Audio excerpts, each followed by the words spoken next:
अस्सलाम वालेकुम। वालेकुम अस्सलाम जी। सर क्या नाम है? जाबिर सुल्तान। जाबिर सुल्तान।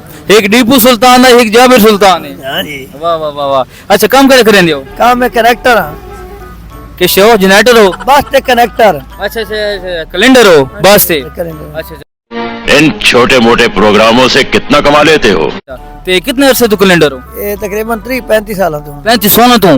अच्छा 35 साल तू ये सफर करेने वेंदे हो के महसूस थींदे सफर करे करेना? बस जिंदगी गुजर रही है अल्हम्दुलिल्लाह।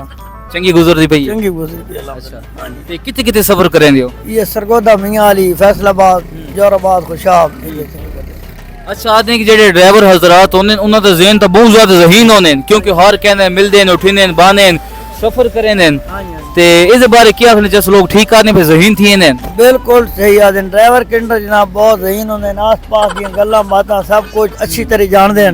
भाई साहब कुछ ज्यादा नहीं हो गया ये?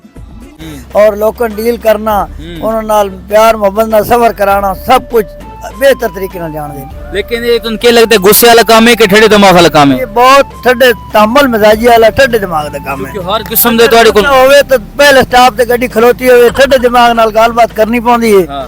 इस वास्ते इनु तामल मिजाजी नाल वरतना पौंदा जो बंदा कोई गल करे उसदी बर्दाश्त करनी पौंदी। बर्दाश्त करनी पौंदी है।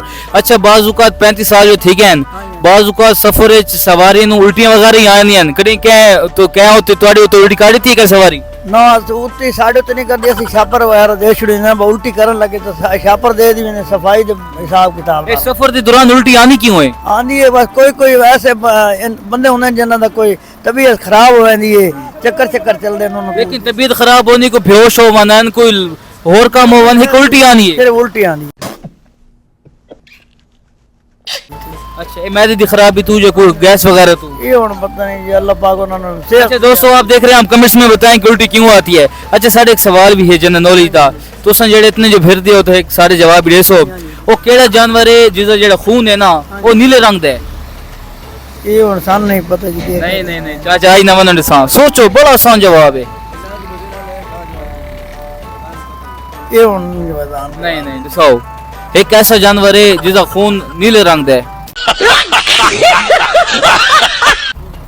ये हुन सन तो पता कोनी है इतना तुक्का तो मार सकते हो ना तो कितने जानवर हैं तो अपनी जिंदगी च कितने जानवर बैठे हो सोन सोचो हां मछली है। केड़ी मछली तो चलो ना सोचा भाई गैस का लिए फिश है लेकिन फिश का नाम तो बता सकते हैं।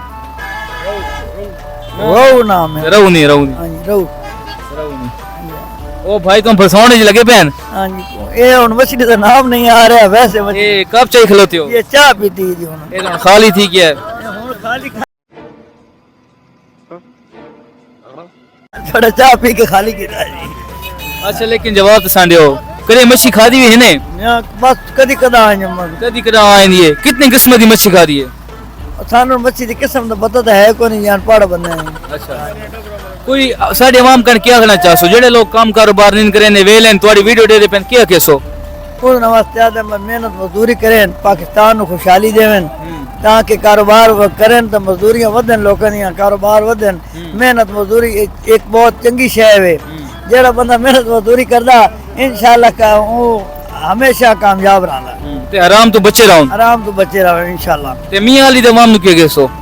मियां अली जवाब न सा इंशाल्लाह मेहनत मजदूरी करे अच्छा सलाम है नमस्ते मेहनत मजदूरी सलाम चंगे सलाम। अच्छा सब तू अच्छी पब्लिक केड़े इलाके दी है पिंडी वेंदे हो इस्लामाबाद हर पासे मियां अली साहब तो सब तो चंगे लोग हैं मैं तो ना मने ना नहीं अच्छे लोग की गल है नहीं अच्छे लोग हैं। चल झूठा।